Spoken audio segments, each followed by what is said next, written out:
Hey, good morning, everybody. It's Mike. Thanks for jumping on here with me today. You know, great agents thrive in all markets. Great agents thrive in all markets because they pivot and adapt to the market in which they find themselves. They don't stand around bitching and howling at the moon and wishing things would change and complaining about it. They just change and adapt. That's what they do. You'll probably hear that from me constantly over the next year. So go ahead and get used to it because it's going to be a reoccurring drumbeat.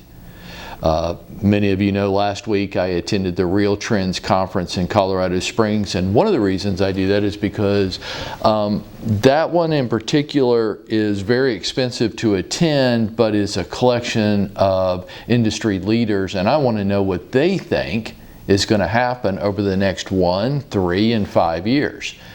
Nobody knows for sure, obviously, but some of these people, especially the economists, get paid a lot of money to analyze data and trends, and I want to know what they think is going to happen. And then I want to put all that into like a mixing bowl and try to bring back the relevant points to you, because some of it is just pure speculation and junk, and some of it's actually very real and tangible. And that's what I'm talking to you about this week, in hopes that you'll take some of this content and put it in your own format and share it with your folks so that you're the top of mind, credible expert with your target audience. So here's, let me just kind of run down some of the, what I thought relevant, legitimate, likely predictions that I heard from all the different people that I listened to last week. Interest rates. Interest rates are probably going to settle in somewhere during the second half of this year around 6 to 6.5%, which is going to feel very high, but in reality is still very low. But that's probably what you can expect. Interesting point, I thought, was the average time that people stay in their homes. So this started out when I got into the business, it was about 7 years. And then over time, it's increased to about 10 years, the average time people spend in their homes. And what we're seeing now is that time is increasing to about 13 and a half years. And you're going to see how we're feeling this every day in just a minute or so. But the average time people will stay in their homes is about 13 and a half years. And perhaps your neighborhood's similar to mine. You can see this going on all around us with the large number of home improvement projects. I know I've done quite a few over the past year. I know I watch my neighbors doing a lot. People are deciding to improve their current home rather than sell and move to a new home. Demand for housing is going to remain high in some regions. So this won't be even across the country. The Sun Belt states, particularly the Southeast, Georgia, Florida, Alabama, South Carolina, Texas and Arizona, these states should experience stronger demand as population shift continues to occur, population migration. So some regions of the country, ours in particular, will experience higher demand than others. The increased cost of borrowing, however, and the average time that people are spending in homes, the increase in the number of years people stay in their current home, are going to cause inventory to remain low. These are the primary contributing factors to low inventory levels. It just costs too much to buy the next house. If I refinanced over the past few years and I've got a 3% interest rate, and to buy the new, bigger, better, fancier new home, I'm going to have to move to a 6% interest rate. The borrowing cost might make that unattractive to me. So we're going to continue to stay in our home. This will keep inventory levels down. But the sustained level of high demand, especially for this region of the country, for us, is going to cause an increase in home prices, according to everybody that I listened to last week. An increase in house prices in Atlanta, about 8 to 10%. So it's not the 20 to 30% that we've been experiencing. It'll calm a bit. The higher borrowing cost will cause it to calm a bit, but still 8 to 10% in Atlanta for home price appreciation is still really strong, where historically over the course of my career you could expect it to be about 2.5%, maybe 3%. And we talk about 8 to 10% as being a decline. Well, that's amazing, because that's still 3 times higher than what I've experienced over the course of my career. So demand's going to remain high, and because demand's going to remain really high for the Southeast and inventory is going to remain low, prices are going to continue to increase. That's, I guess, sad news for all the people that have been waiting for prices to crash so they could go out and scoop up a deal. And that's not anywhere on the horizon. But because inventory is going to remain low and borrowing costs are going up, transactional volume, the number of homes that we sell over the next 12 months, is estimated to decline 13 to 15%. Now, some of you, if you've entered the business within the last 10 years, you don't know anything about a decline. The stock market declining is shocking to you. The housing market calming could be shocking to you. It's just been more each year. Next year will be better than this year. It's not likely to be true over the next 12 months. The shift, as they like to reference it right now, it's just a shift. It's a calming. Would be lower numbers. Who's in for bad news? The second home market is undoubtedly in for bad news. If you're an agent and you're working in a second home market, a lake, a mountain, ocean market where it's not primary residence, so some places in Florida, people are migrating and retiring there or changing their primary residence there. That's not what we're talking about.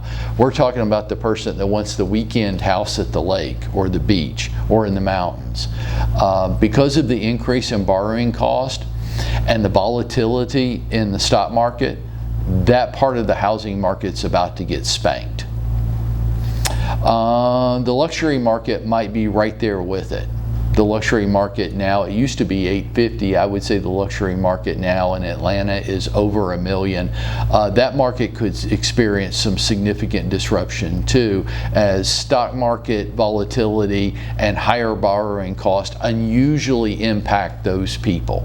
Not so much the lower priced home markets. If you're buying your first home, what's going on Wall Street might be interesting to watch on the news to you, but you probably really don't have that much money in the stock market. So it's news, but it's not personally impactful as much as it would be in the luxury home market. Something for you to consider: builders are not going to solve this problem. Builders, new home construction is not going to solve this problem. Why? Well, lack of available labor to build the homes would be a reason. Increasing cost of materials and the volatility in cost of materials is another reason. And regulatory control is another reason. It just drives the cost of construction so high. And with economic theories all over the place, you can't blame builders for being a tad bit conservative. So we can't look to new construction to solve our low inventory. My final note here for this morning is investor demand is going to remain really high. There's a belief in the large investor community that, especially for the southeast part of the United States, the demand for rental housing is going to remain incredibly high as populations continue to move here. That borrowing costs are going to stay higher, forcing many people to stay in a rental lifestyle. And rental rates are expected to go up about 18% in the Atlanta market for 2022. So expect long-term investor demand to remain very high. So what's this mean to us, and how do we pivot? If we want to be great agents and we want to thrive in all markets, how do we pivot? Well, I'm going to offer you one view on it today, and then tomorrow I'll spend some more time on this. But you might be familiar with the old saying that a rising tide lifts all boats. A rising tide lifts all boats. That's true. That's true. Great markets make people who aren't even really fully engaged and 100% in, giving their all, still allows them to be successful. Some of you may have entered the real estate market in the last few years, and you've experienced this. You've experienced unusual success, and you're a little embarrassed by it, and it makes you feel a little uncomfortable because you know inside you that you're really not applying yourself like you should be. A rising tide lifts all boats. Well, Warren Buffett adds on to that. Warren Buffett says, yeah, that's true, but when the tide goes out, you can tell who's been swimming naked. So how do we pivot?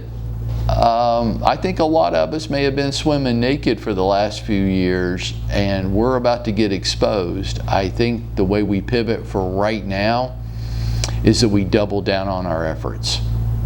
We start taking our business a little bit more seriously and realize that we might have to start being a little bit more diligent, a little bit more disciplined in our approach to our business for the 1 to 3 years ahead, so that we can continue to thrive and continue to do well, though it might not be quite as easy as it's been in the past, where all I have to do is get somebody to basically list their house with me at any price, and it'll sell the first weekend.